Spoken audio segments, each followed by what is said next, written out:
nasty infection that just won't go away. We are back.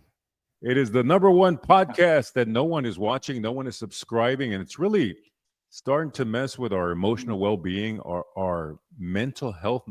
Let's even say that because Yeah. we're putting out this content for you. We're doing our best to be up to date with the subject matter that we're covering, all the latest news, all the latest rumors, some social and I would even say pop culture topics that we want to talk about. And you guys aren't responding, and we're not quite sure why. But anyhow, enough with my bitching and complaining. What we want you to do is we want you to go to YouTube, Spotify, as well as Apple Podcasts at Punchy Show. Subscribe to Raul Marquez is Punchy with Lupe Contreras. I am your host. And let me bring in the second half of this pathetic podcast that we have going here. He is the former IBF Super Welterweight World Champion, former 1992 U.S. Olympian, former Showtime broadcaster, and the man who treats me basically like an emotional support animal. The one and only Raul El Diamante Marquez. Raul, every time you get some bad news, whether it's an unexpected bill in the mail or something just has you down, you always call me up. And what do you say? Lupina, make me what? Made me feel better, bro. And guess what? You always do, bro. I always You do. Like always I'm do. like You that. always do. I'm like that little dog with the service animal vest on Yeah. at the airport. Yeah. It just makes people feel good. Now I'm going to go ahead and tell you right away. I did absolutely nothing this weekend. My weekend was pretty blah. But you were out there. You were your championship DNA That's it, added baby. added another championship notch to their belt. You were making side deals with Uber drivers. Your dad was almost getting kicked out of little league baseball games for chastising children and messing with them. Uh, Tell us, how was your weekend? Give us your weekend recap. Man, we had an awesome weekend. It started off bad because, as everybody knows, Liam was in the state championships, for the 7U EMC coaches pitch. We were at the tournament over there, and the first game, we lost the first game 6-0. It's like they were hungover, Lupina. I don't know what happened. They were hungover. They didn't wake up. They were slow, but we lost 6-0. The second game, we were losing 9-4. Then Liam hits a double. Things get started. He comes in, and then we start scoring more runs. Anyways, to make the story shorter, we ended up winning the second game 10-9, bro. So everybody's happy. We go to a third game. Man, we killed them, bro. 10-0 in the finals for the state championship. Man, we were excited. Everybody was happy. It was a great trip, man. Can't complain. Can't complain. My We had a favorite great moments are the weekend. stories that you already told me. It's not exactly what happened on the field. I like what happened off the field. Your dad was basically taunting children, and Yeah, my dad he was. was almost removed from the arena or from the ball Yeah, field, I should my say. dad got a warning because he was like, Va a ser el out, va a ser el out. You're gonna get him out. Trying to get in the little kid's head. And the umpire looked at him, man, because you can't be yelling, you know, bad stuff or try to get in the other team's head.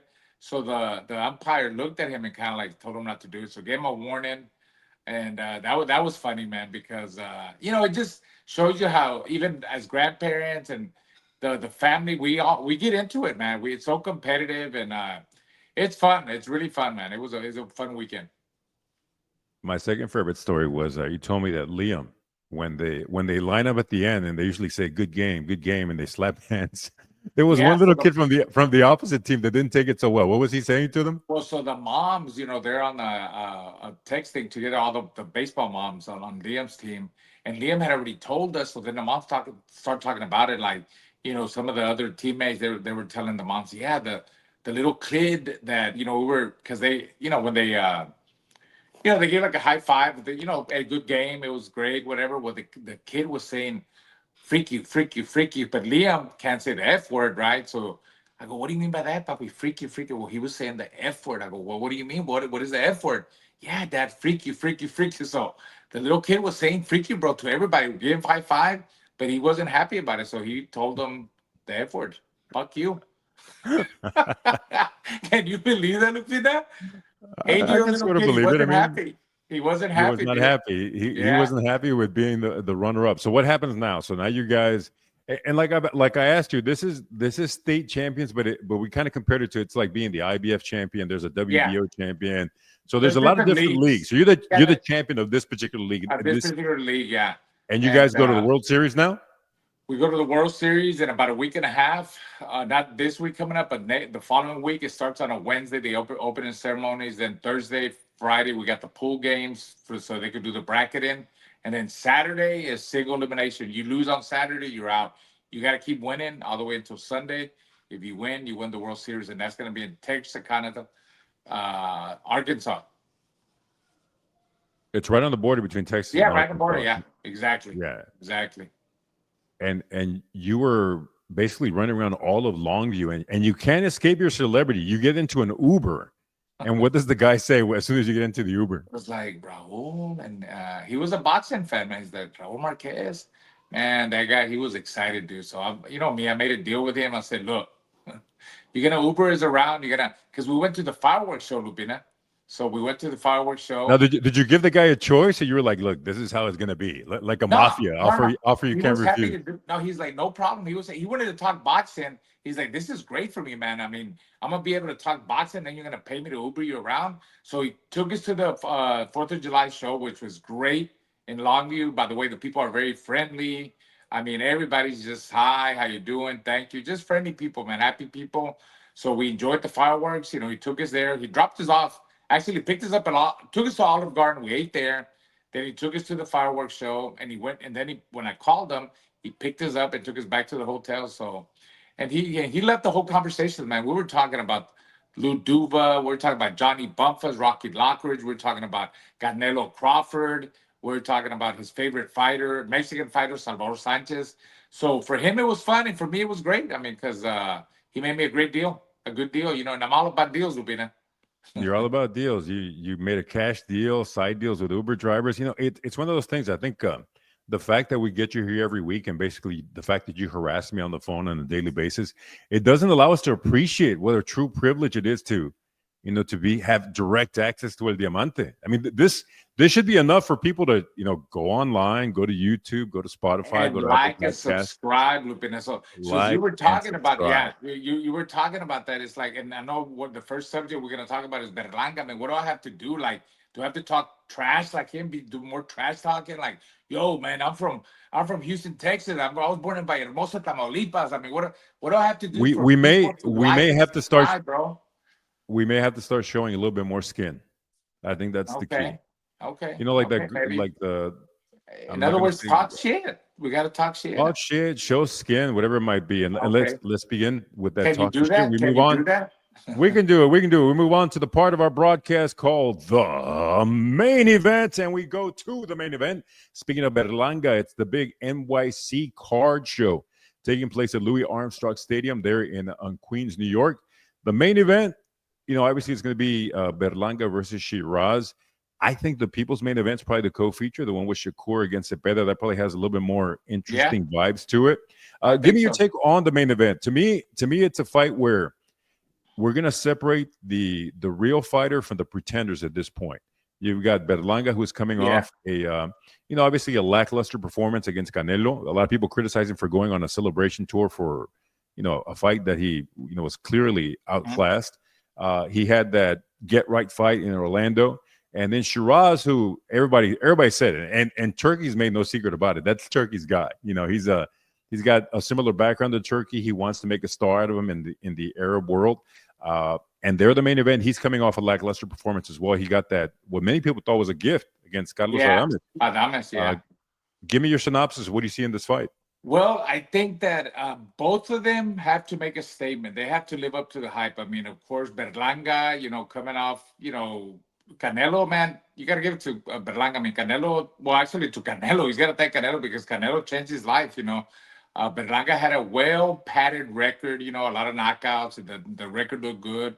And his trash talking got him to fight against Canelo, and he keeps trash talking still. So now he's got to prove himself because after that he's coming off a win from a guy named Ortiz. Nobody knew about. I mean, he knocked him out in one round.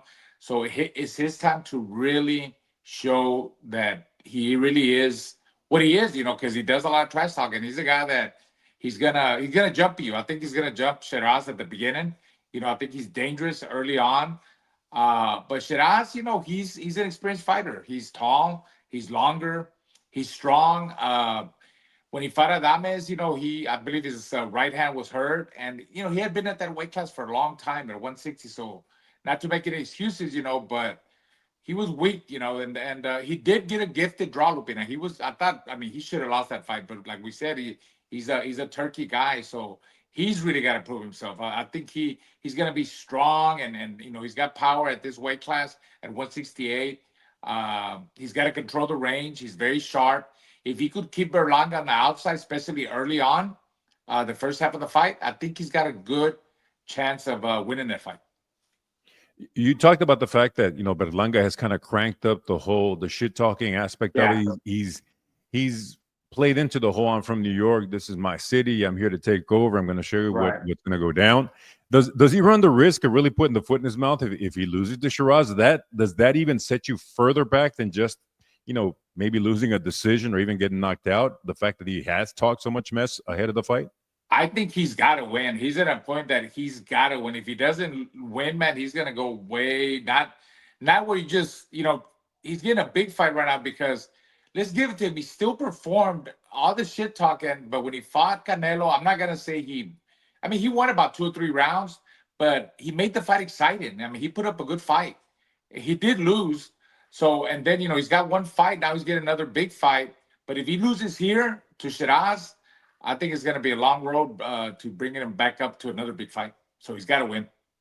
Now, you mentioned some of the keys for Shiraz to win the fight. Stay on the outside, make it to where, Berlanga has to come after him. What are the keys for Berlanga to win this one? Jump on him early on, show him that, the whole trash talking, be confident, just jump on him, go to the body, have a good body attack, and not fade in the later rounds, not get tired. But I think Berlanga is definitely strong. He showed in the Canelo fight he could take a shot. So if I was him and, being the confidence that he has and finding his hometown, his home city, I would jump on him from the beginning. Have a good body attack, a lot of pressure, intelligent pressure, big bombs, and keep talking shit to him inside the ring. Do you think that's something that Berlanga can do? Obviously, those are the keys. He's never been known to be a volume guy. Obviously, his first 13 fights, 14 fights, he was getting first-round knockouts. He's not been a guy to show volume punching, or his stamina really hasn't been tested because really, I don't think aside from the Canelo fight, he's never really had to go that route. Well, like I said, the experience is everything. And I think he's been at a higher fight, he's been at this level before. Like when he fought Canelo, even though like he had knocked out like his first 16 opponents, which were really nobodies, I give it to him, man, because when you fight Canelo, it's a whole different story, man. Just the hype behind the fight, and you find Canelo pound for pound one of the best fighters, and he took some of Canelo's best shots, and he gave Canelo. He landed some good shots against Canelo, so he should take that experience, that confidence that he went 12 tough rounds with Canelo into the Shiraz fight. I think the experience that he got from that fight against Canelo should help him against Shiraz. But Shiraz is not no pushover. I'm telling you, man. He's experienced. He's moving up to 168. He's gonna feel a lot stronger. He's a guy that has power. I think he's best at controlling the distance, mid to long range. But he's also a guy that could fight in the inside too. And the guy, he's a Turkey guy, and I think Turkey wants him to win because I think if he wins, it's a WBC title eliminator for both. Whoever wins, they might get another shot at Canelo. If you had to choose now, would you say based on experience and level opposition, you just got to favor Berlanga in this fight? I'm gonna go with Berlanga. Yeah, I think Berlanga might stop him later in the later rounds. So I'm gonna go with Berlanga. Just with the whole, his crowd, his fans are gonna be there. He's trash talking. He's been at this kind of, the experience that he got from the Canelo fight. That means a lot to me. The fight that has most of my interest is the co-feature. I'm equating this to, tell me if you think I'm exaggerating a little bit. It's kind of maybe a poor man's, Chavez, Meldrick, Taylor type setup. You got two very similar styles. You got a very aggressive Mexican fighter who attacks the body, and then you've got just that super technical, precise fighter in Shakur Stevenson. Is that an Yeah, exaggeration on my part, perhaps, or I think so. maybe I mean, maybe just a bit? Taylor, yeah, Taylor was, remember, he's from Philly. Taylor, he came to fight, fast. He was aggressive too. So I wouldn't compare Shakur to Meldrick Taylor. More, I think more like maybe Floyd Mayweather. That kind of style with Shakur. Pernell Whitaker. No, not even Pernell Whitaker, but I'm excited about that fight because you got Shakur, who's, I mean, he's a great fighter, man. High boxing IQ. The guy's very, very intelligent. I mean, he's a great counterpuncher. He's the type of guy that he's not gonna fight you. Cepeda's a high volume guy that he comes. He's relentless. He's in great shape. And Shakur keeps saying, Lupina, that he's gonna fight him. And I don't know if you heard about Turkey about making that ring smaller. That they got a surprise for Shakur, where the ring is gonna get smaller as the fight goes. I don't know how true that is, but if that's gonna happen, I mean, that's gonna really put a lot of pressure on Shakur to fight. It's like almost fighting in a phone booth. I don't know if you saw the picture. I don't know if it was just hype, but if you look at the ring, they say as the rounds go, the ring is shrinking. So I mean, just mentally to know that as the fight goes on, that's got to get in your head, dude. So I'm interested. I'm I interested think to they see might have what's been gonna happen. speaking. They were probably Yeah, speaking figuratively with the more pressure that Cepeda puts on the rings, and it gets smaller and smaller. I don't know. Is there something in the boxing rule that says that the ropes can't keep coming in? That might be a nice little touch there, Diamante. You might be onto something where the ring gets smaller maybe every 3 rounds. It goes from a 24 to a 22, yeah. to a 20 No, foot. but that's what I did. You, man, I should have sent you the I picture saw that. that. I saw that, but Yeah, I don't. I'm a little I bit just can't see that confused. happen. How would, I if think they that were just does speaking. happen? They were speaking figuratively. I don't think they were. It was a literal. Well, The shrink will be well, getting smaller. I mean, figuratively, that Cepeda's gonna make the ring smaller. Is Turkey like, does Turkey want Cepeda to win by him saying that? What does that mean? I'm not quite sure. I mean, I think obviously, with Cepeda winning, you've got the Mexican fans behind him. It's a chance to grow another Mexican superstar. I don't know how much Turkey cares because it's not like he's selling tickets here in the U.S. Right. Everybody that becomes a megastar, he takes them over to Riyadh, and Mexicans are not Yeah. going to go to Riyadh. First of all, there's no liquor, so that's gonna Yeah. dissuade a lot of people from going to that particular event. But this is why you are the boxing expert on this podcast. You did bring us something. I never took that into account that Melvin Traylor was much more aggressive. He was a guy that Yeah. kind of didn't move a lot, but he stood there kind of in front of you and traded shots, almost to his detriment when he fought Chavez. Now, That's why he got knocked out. Yeah.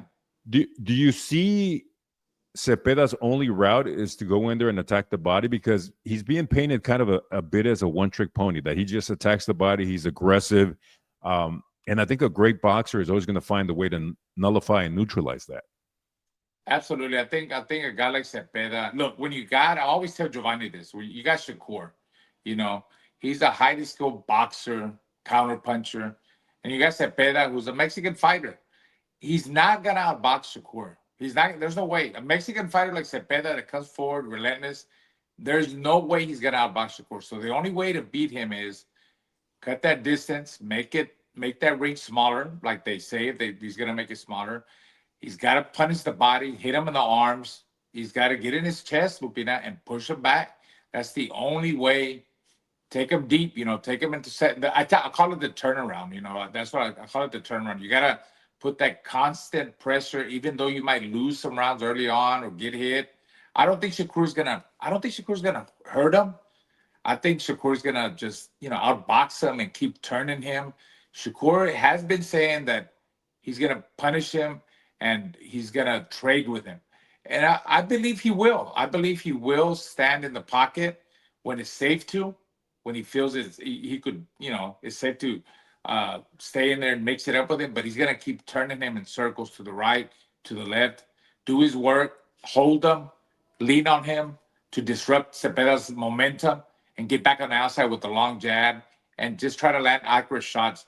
But Cepeda's fight is from the get-go, man. From the beginning, as soon as the bell ring, run up to him and start firing away, man. Just be relentless, like an energizing bunny, up and down, push him back, be rough with him, elbow him, do whatever it takes to get him off his game plan and push him back.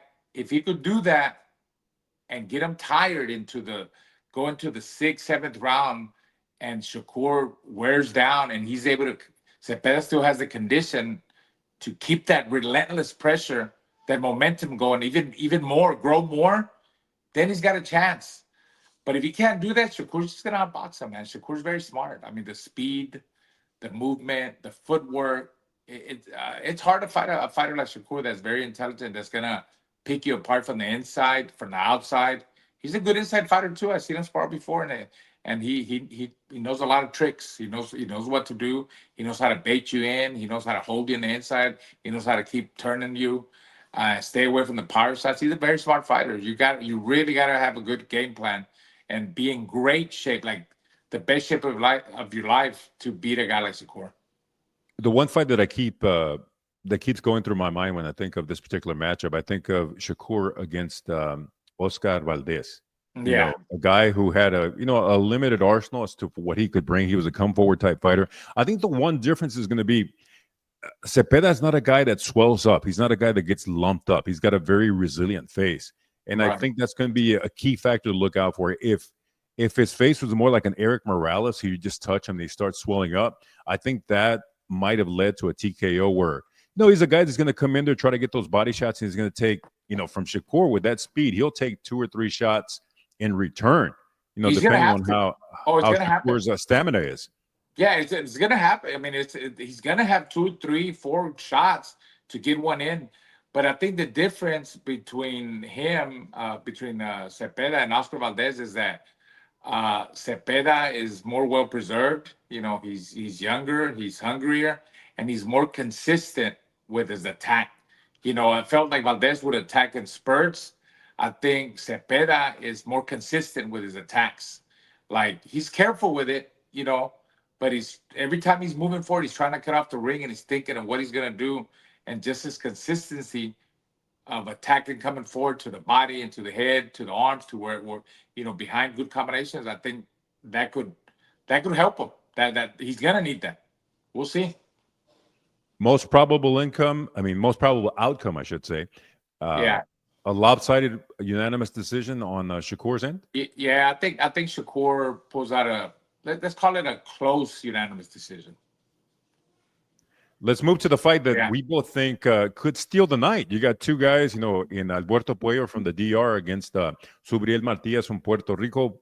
Both fights, you had the chance to cover Matias a little bit closer than yeah. Puello. How do you see this matchup? Matias, well, we know he's a power puncher, relentless. I mean, he only wins by knockout, 22-0, 22 knockouts.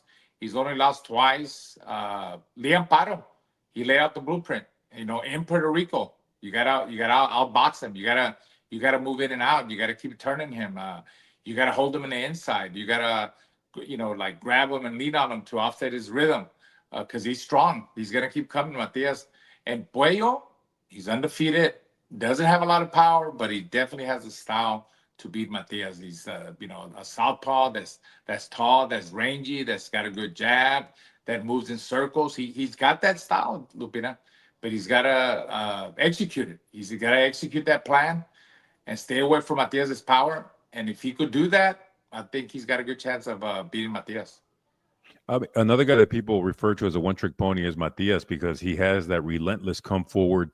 He's not a guy that really loads up with his shots, but when he lands, even though they look like fairly light shots, they always rock his opponents. Oh, If he's a one-trick pony, that's a hell of a pony he's riding in on it into New York City Saturday night. yeah, Matias is very heavy-handed, man. I seen him fight in Puerto Rico.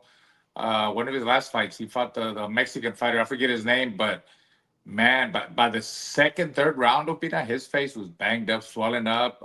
He beat the crap out of him. He just, he's very powerful fighter. And if he could keep that momentum going at the beginning, but with good defense, he does get hit a lot too. Matias gets hit a lot coming in. He's got to improve in his defense. I don't like that he gets hit when he's coming in. If he could make, Puello miss a lot and keep coming forward like he does with his power, uh, he could stop him. It's man, I think this is a 50-50 fight. I really think so. It's about who executes their game plan. Puello definitely has the style to beat him. Like you said, he's tall and rangy, kind of awkward. He's a southpaw. And Matias, we know how he fights. He's relentless, come forward, great shape, power. I'm gonna say 50-50 fight on this one, Lupita. If this is a 50-50 fight, the biggest question mark of the night is probably going to be the fight that wraps up or opens up this portion of the pay-per-view. It's David Morrell against Imam Katayev. I'll be honest with you, I don't know much about Katayev. He just looks like a dude you wouldn't want to mess with. I mean, he's got a thick neck. He looks strong. He's obviously from a Russian background or Russian descent, that general area. What have you seen from him? I really don't know much. Well, he was an Olympian. He lost in the semifinals of the Olympics against Ben Whitaker, the 2020 Olympics. And he brings that into the fight because I'm big on the amateur background. He's 10-0 with 9 knockouts. I know in his last fight against Palacios, he got gassed. Later on in the fight, he got gassed, but he is a strong guy that he goes to the body early. He likes to trade punches. He's got to cut the distance. He's got to be in there with Morrell. And Morrell, I mean, look, we saw him against David Benavidez, man. He surprised me against Benavidez. I mean, he put up a hell of a fight, a way better fight than I thought he would. I thought Benavidez was going to run over him, but he made it really tough for Benavidez. But, Morrell is taller. He's longer. He's got to dictate the pace of the fight, control the distance. Put his jab out there, try to land his left hand, make him miss, make him pay, and just try to break him down. It's a good fight for Benavidez. I mean, for Morrell. Morrell's obviously a Cuban fighter, but people have always made this a point. He's not that traditional Cuban school fighter. No, what makes him different from what people refer to as that traditional Cuban style?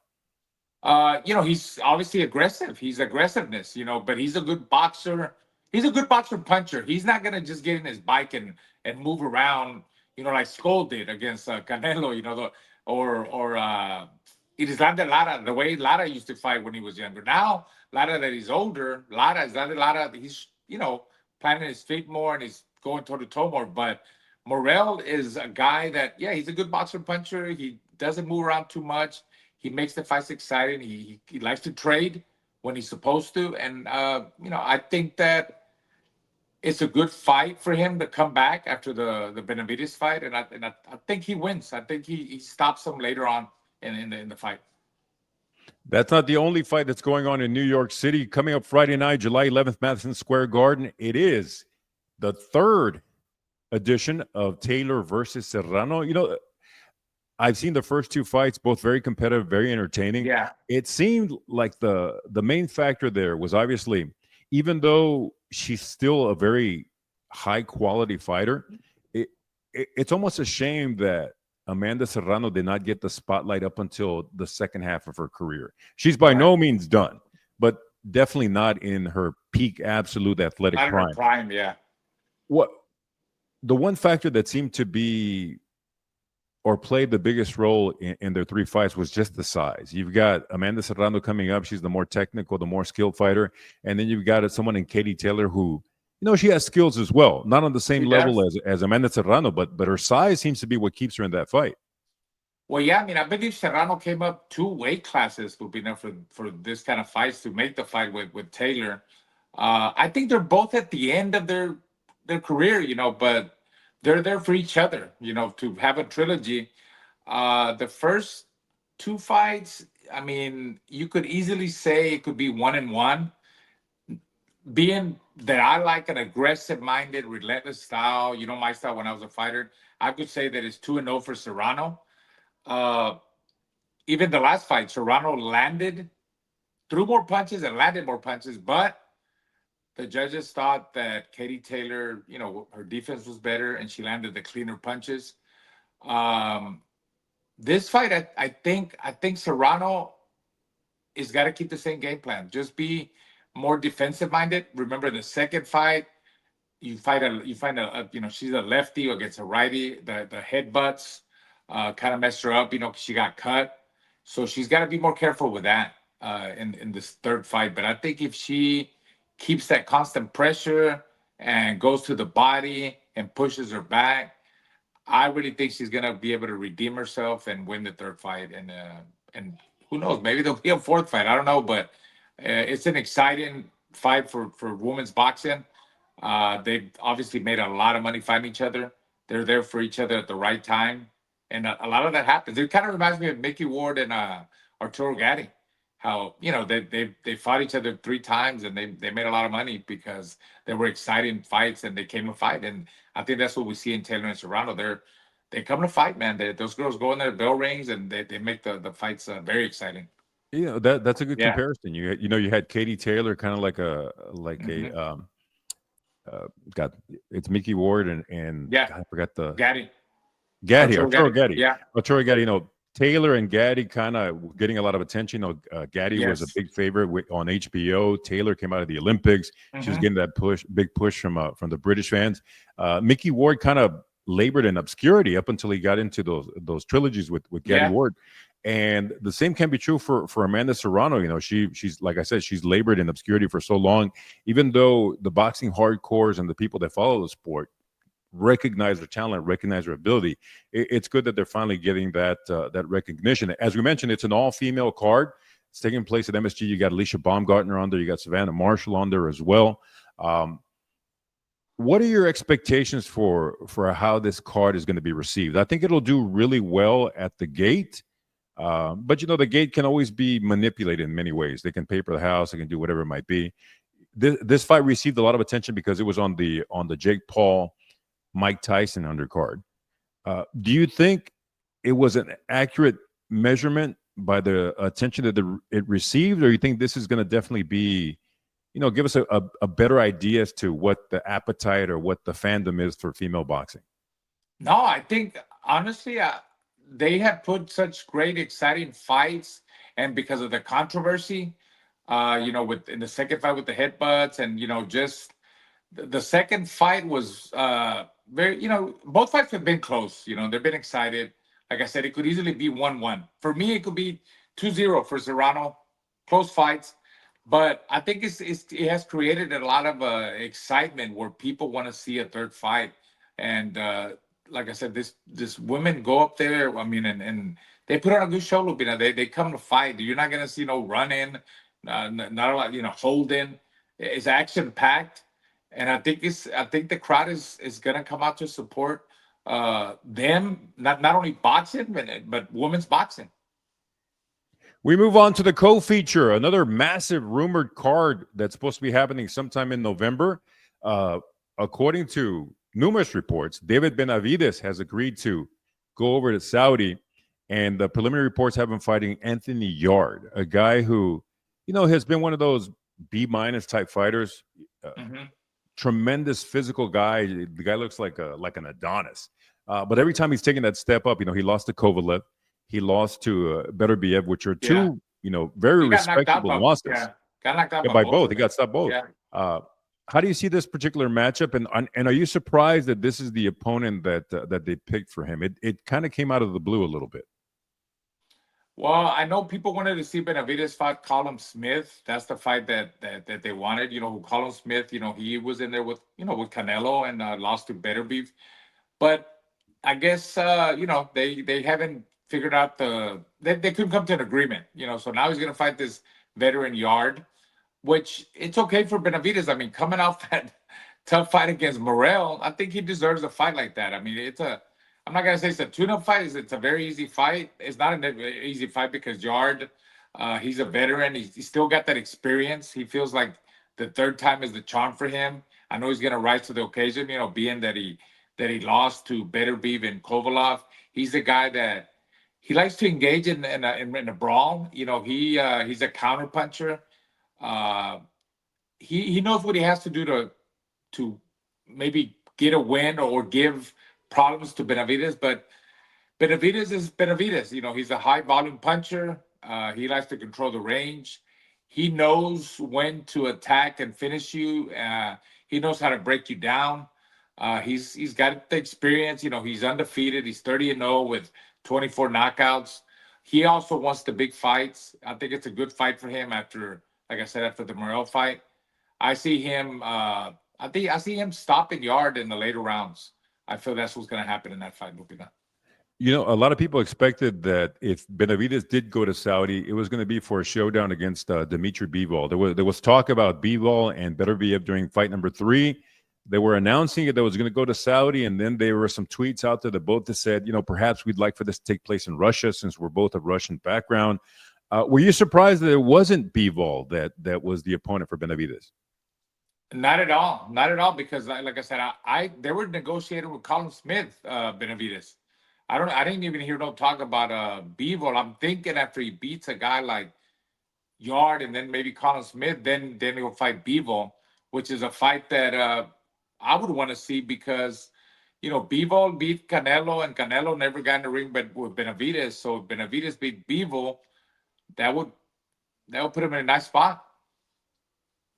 As is part of Turkey style, this would be the main event of the particular fight. But I'm looking at the rumored card. There's a Bam Rodriguez possibly taking on the undefeated Argentinian Fernando Puma Martinez. You got Norman Jr., who we talked about, against Haney on the undercard as well. Raymond Murataya against the Cuban undefeated fighter Andy Cruz, and also a nice little bout, Abdullah Mason versus Sam Noakes. Obviously, a big event there. Of all those fights, the one that really piques my interest is obviously the one that we've talked about, Norman Jr. against Haney. But Bam Rodriguez, it's nice to see him getting a nice little payday for the San Antonio boy. Little guy, man. I mean, he's an excellent fighter. Honestly, when I look at Bam, I mean, we saw who he beat at 112. I think he beat the guys that he had to beat at 112.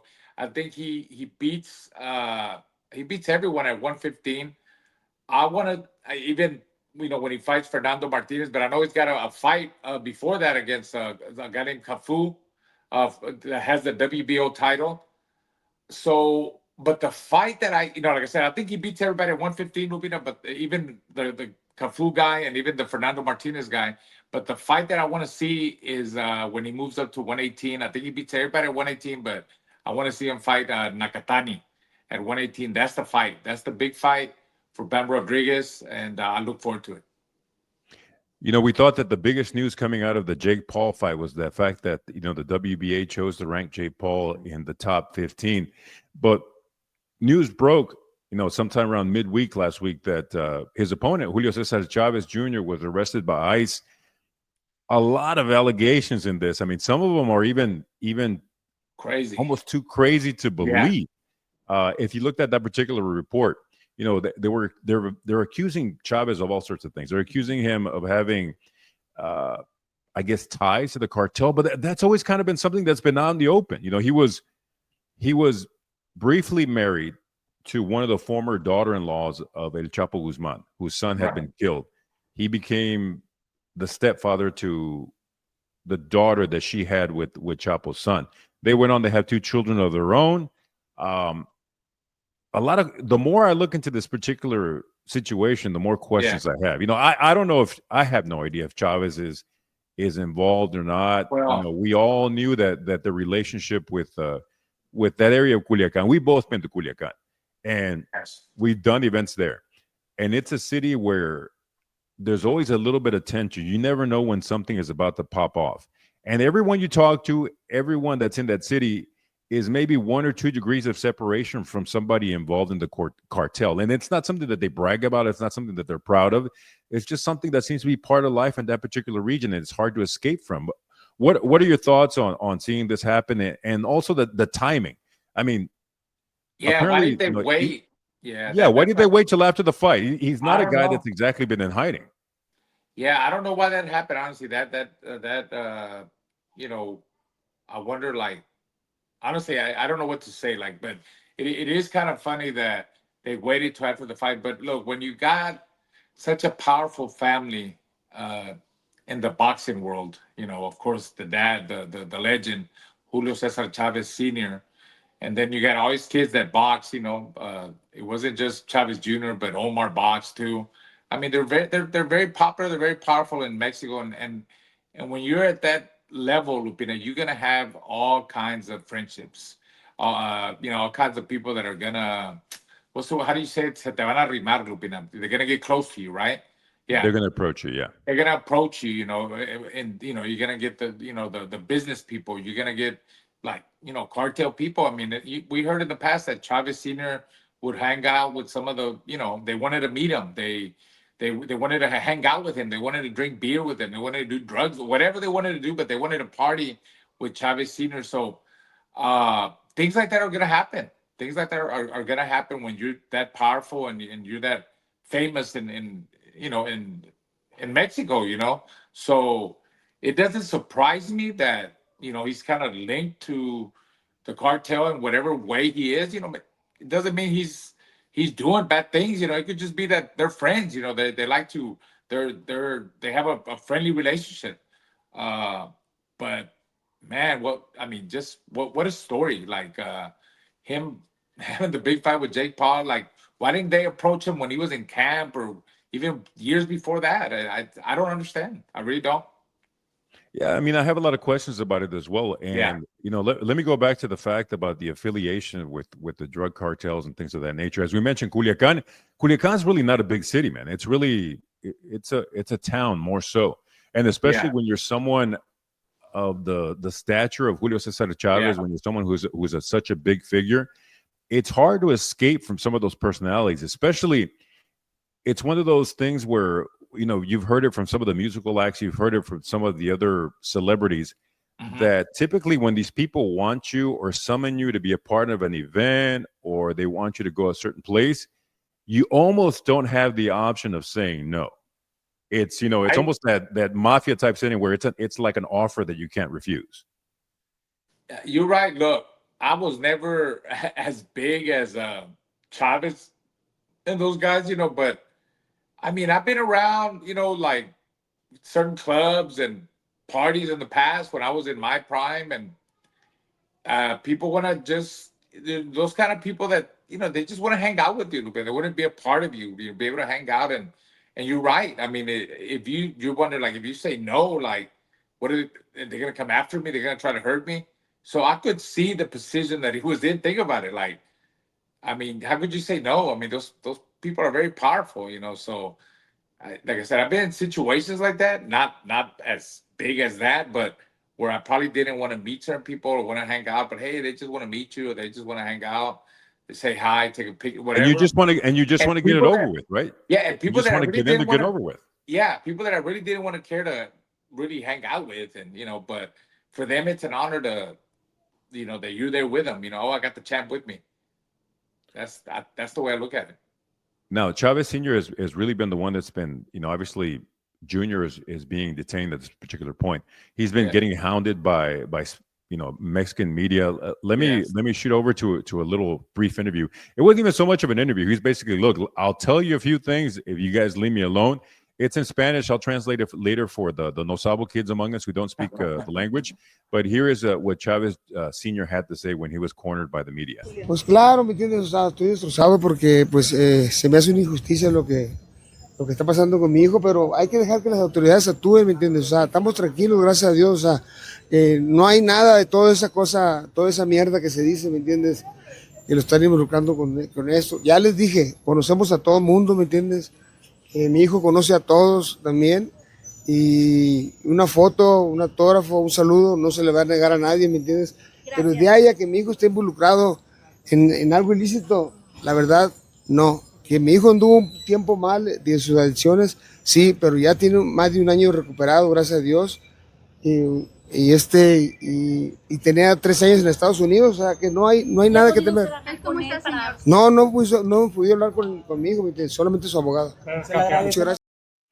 He basically says, yeah, that has him, basically destroyed as a father. All the stuff that's being said in the press, all the things that are coming out. He says, I'm never going to deny the fact that we knew so many people. We know everyone. He goes, we know good people. We know bad people. We're never going to deny a hello, a picture to anyone. Right. But the fact that my son is being accused of doing illicit things, I'll put my hands in the flame for my son. That is not true. But all these things that are being said in the media, we're gonna battle them. We're gonna challenge them. And he was asked at the end, "Have you been able to talk to your son?" He said, "No, I haven't been able to talk to my son. Only the lawyer has been able to talk to him." As we mentioned, though, he's referred to some of the things that we brought up. You and I have we've even had issues with, like, sometimes with your significant other, where someone takes a picture and they're like, "Oh, hanging out with El Diamante. Oh, hanging out with Lupe." It And happens. all it was that one picture. That was That's it. Went And you were- nothing past that. And like they say, one picture, it says 1,000 words, but it can also lead to 1,000 assumptions as well, where people just make assumptions of what might have gone on. And oftentimes the story that they invent is much more salacious than the actual truth. The one part of this story that just has me freaking out, that I can't possibly believe. You're gonna say it? You're gonna say it? I think. Well, it's being reported. If you saw a report, I it's being know, reported by Yahoo Sports. It's being reported by many Mexican newspapers. Essentially, It's hard to believe. it sounds cartoonish. It sounds cartoonish. Would you do it to get ready? Are you gonna say to get ready for a fight? Is that what you're gonna say? No, I'm not gonna say I'm gonna get ready for a fight. Essentially, what they're saying in this story, that the reports come, like I said, from Yahoo, from various sources, and like I said, we're even hesitant to repeat it, just how crazy the story is. They're saying that Chavez Jr. was essentially a henchman for the cartels. And when someone would fall out of favor with the cartels, they would summon Chavez Jr., bring him to some undisclosed location. They would hang the person upside down, and Chavez Jr. would work them like a heavy bag. That cannot possibly be true. I don't think so, Lupina, but put yourself in that situation. Like, I mean, I wouldn't do it. I don't think you would do it. I mean, no, but what if you're being forced? What if they're threatening you? Look, no, this is what we want you to do. You have to do it, because if you don't do it, then there's consequences. What do you do? I mean, even Chavez Sr. alluded to the fact that Jr. was on the wrong path there for a while, that he was, drugged up. Might he have done it in a drug fueled? Well, remember when they were showing Junior, like, I don't know if you saw those videos where he was like, I mean, in another world, Lupin, and he would do videos on his own, and he was drugged up. Yeah, he'd be walking around in high heels with blonde hair and talking just nonsense. Out of it. Could it have happened when he was doing? I mean, he was like that, and he just didn't know what he was doing. I mean, I don't know. I really don't know, man. Well, all I know is the story keeps getting weirder and weirder. So many questions. I still think that some more weird details are going to come up on this one. Oh, for sure. Yeah. Let's see what happens. And let's get away from these serious topics. I hope you're not involved. I mean, you were a ring announcer for a lot of his fights. I was a ring announcer. It's funny that you bring it up. Now, bro. If you're involved, no. Let me tell you about my experience with Chavez Jr. I announced him at the beginning of his career. I did his dad's last two fights. One of the last fights that we did was the one that took place in Phoenix against Grover Wiley. It was an extremely disappointing fight. The dad essentially quit on the stool. And that's the Chavez Jr. that I remember. That's the kid that was, 18, 19 years old. He would be fighting, very limited opposition, just more of a show than anything else. Yeah. After the one particular fight, all the promotion was in the lobby of the hotel. The media was there. All the fans were trying to get, close to Chavez. There was a lot of commotion going on, and they were all trying to basically, tell Chavez, hey, you tried your best, blah, blah, blah. And Chavez Jr. just wasn't having it. He just wasn't feeling it. So at that point, me and my late friend, Ricardo Jimenez, who used to do PR for Top Rank, we left the hotel, and we're in the parking lot. We were going to go get something to eat at McDonald's or something. We're almost to our car. We hear this little voice in the darkness saying, hey, wait for me, espérenme. And we turn around, and it's freaking Chavez Jr. running behind us. He looked like a little kid that just wanted to get away from what was going on inside the hotel. So he goes with us to, I think we ended up at like a McDonald's or an IHOP, something, one of the places that was open late. Right. And he gets there, and we're ordering food, and he's just ordering whatever. He's just, give me this, give me that. And he's ordering like an unsupervised toddler. He's got pancakes, he's got like a banana split and this and that. And then what we realize is later on, he doesn't have any money, But then you realize it's Chavez Jr. He just he doesn't need money. Wherever he goes, things get handled for him. Right. You know what I mean? They didn't even take care of him. Oh yeah, we took care of him. We weren't gonna. I thought the restaurant people took care of him. No, we paid for him, but it was one of those things. But like I said, he was a grown kid. He was about 19, maybe bordering on 20 at the time. Right. And he's grown enough to know that when you go somewhere, you got to bring some money, you got to bring things Yeah. with you. But then you realize, okay, that's what's normal for you. Yes, that's what it was. What's Yeah. normal for Chavez Jr.? Chavez Jr., regardless of where he goes, he's always going to be taken care of. He's always going to be handled. And he always had this quality about him that he was very naive, almost childlike, Yeah. you know, where, like I said, his normal is different from our normal. So Right. who knows where that might lead things. Hopefully it turns out well. Yeah. Like I said, whether he's innocent, guilty or not, I have no idea. But the claims that are being made out there are just simply outlandish. But anyway, we move on to our favorite part of the show. This is the undercard. You know, Diamante, we're going to go through this one fairly fast because this show has kind of taken a little bit longer than we anticipated. Too much. We did talk too much. We talked about, your champion DNA. Obviously, it's very well formed in Liam. He's a state champion going on to the World Series. I'm bringing back a segment. We're gonna talk about daddy issues once again, but this time I want to focus on the other half of the younger part of your family now, which you obviously have Liam, you have Alina, and I found videos of little girls in different situations, and I want to see how you as a parent would have handled it. Okay. The first video we're going to, it looks to be like an elementary school graduation, and they're asking little girls what they want to be. And it was this little girl's turn to go up to the microphone, and this was her answer. Aria Aldridge. Yeah, that's my niece. Go ahead.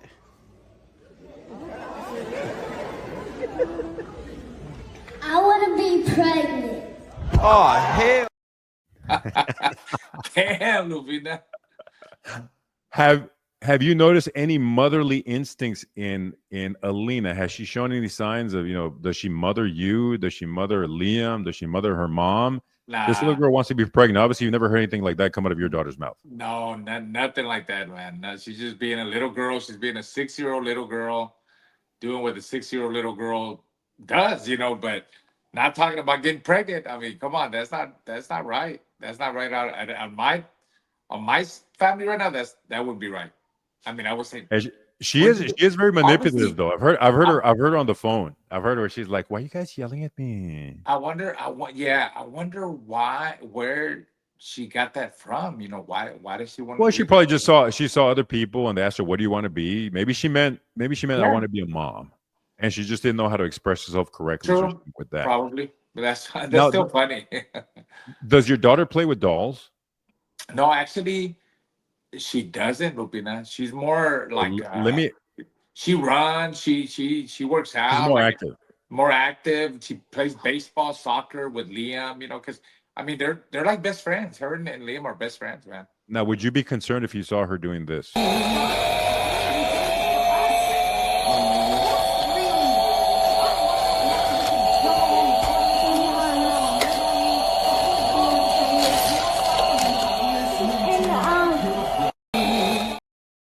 I would be like, what? What are you doing? Where did you get that from? What movies have you been watching? Maybe she wants to be a magician. She's doing the whole saw baby in half. She's trying to saw the baby in half. Maybe she saw a magic show. Yeah, you're right. Hey, but she could have seen the magic show, or she could be a full-grown psychopath, and she's going to dismember. That's going to be one of those what are those shows called? It was a Thursday night, and it was 40 degrees. Like she decided to go to the garage. Yeah, Dateline. Yeah, it's going to be like Dateline. Yeah, it's going to be like Dateline. Now, I know Alina is kind of shy, but has she ever given away family secrets? Look at these little girls. They're kind of talking. I think this is like a brag, but it didn't quite come out this way. Look at what this little girl said. My daddy has a gold tooth. Wow, gold tooth? My dad has a gold tooth. Look, my dad has diabetes. That's funny. Has your little girl ever given away any family? They keep it in the family. They know they keep it. Jeanette has them trained very well. They keep it in the family, man, and that's a good thing, man. That's funny. The gold. No, he's got diabetes. That's funny. Well, I'm gonna say you seem to have chosen the correct path with your little girl Alina. So I don't think there'll be any daddy issues coming up in the future. But that does wrap up our podcast. Now, Diamante, I'm going to be disappearing to Fresno. We have a show going on there with ProBox TV. Now, I think I got an email. Something might have happened with our main events, or our main event may be changing. But there is one guy on the card, Vladimir Hernandez. He's the upset artist. He's a guy who always brings it, never disappoints. Has had some KOs of the years. He had some upsets of the year. Upset Truck Simpson on OTX.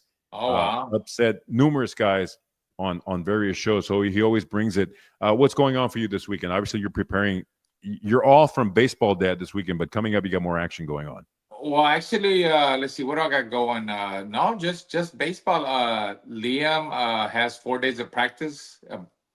Baseball this week. This weekend, I'm just gonna relax and chill. No shows. I mean, it's been slow for me, Lupita. You're the one that's working, man. You trying to show off on me or something? I ain't got no shows Speak of going your on. gym. We haven't talked about your new gym. They still got We finally closed pre-sale going on. Yeah, we're building. Is there a target date? What is the target date for opening? I'm looking at late August or early September. We're very excited, and we're about to start tearing down the place, and the company who's gonna do the whole remodeling inside is gonna start building it out. We ordered heavy bags. We ordered all the equipment. We got hats coming. We got shirts coming. We're trying to do pre-sales. First 100 people, $100 a month, unlimited, Lupita, unlimited classes, $100 a month. Now, can anyone join, or do you have to be from the exclusive neighborhood of Kingwood, Texas? Can people south of 1960 join as well? Absolutely, anybody could join. But you got to be the first 100 people to get that $100 deal for life. After that, it's going to go up to $150 a month, which is not bad at all. Raul Marquez Boxing Fitness Studio, you cannot go wrong. A chance to see me at the gym and talk to me at the gym. Come on, Lupina. You know how it is. You're going to be like that Uber guy. You got to want to be there. Work out some side this. He should have been paying you to drive you around. That does conclude the podcast. This is episode number 11. We had been on an upward streak. Last week was a little bit disappointing. But go to YouTube. Like and subscribe. Go to Apple Podcasts. Go to Spotify at Punchy Show. This is Raul Marquez's Punchy with Lupe Contreras. We will see you next time. Thank you for checking us out.